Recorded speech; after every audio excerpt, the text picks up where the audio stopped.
In this video, I want to show you how to use a specific part of the exegetical guide that's called Lemma in Passage.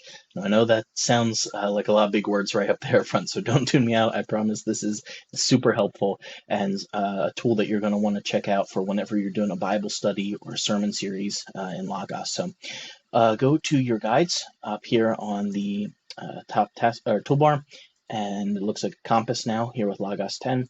And it's right here for Exegetical Guide. If you don't see it popping up, you can always type in EXEG 1G, and there it is, Exegetical Guide. So you can click that, and it will show up in the search bar whatever passage you had been looking at last. So let's say you're doing a study on Romans, and so let's do specifically Romans 3:23. Now you're going to have all these different tabs pop or bars pop open here, and that can be confusing. It can look different for everybody. So one of the things you're going to want to do is right click any one of them, doesn't matter, and you're going to hit collapse all. Now that makes it nice and neat so that you have you're able to see the different sections.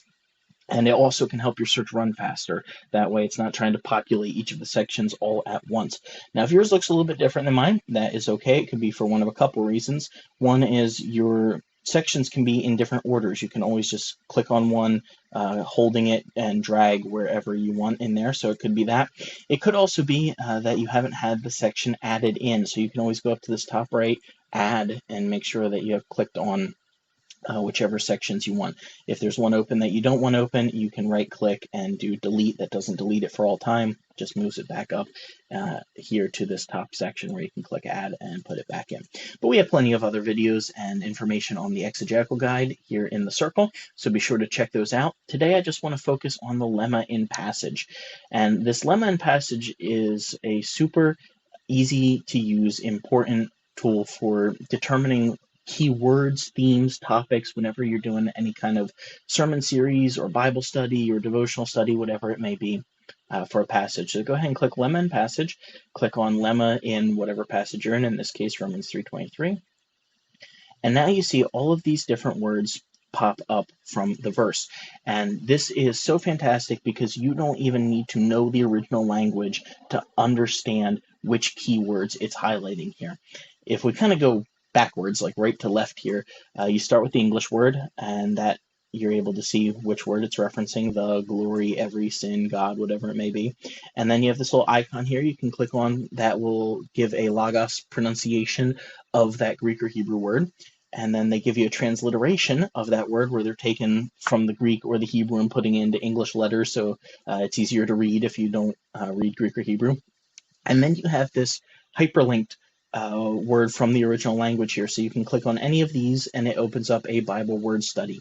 We also have info on the Bible word studies in the circle.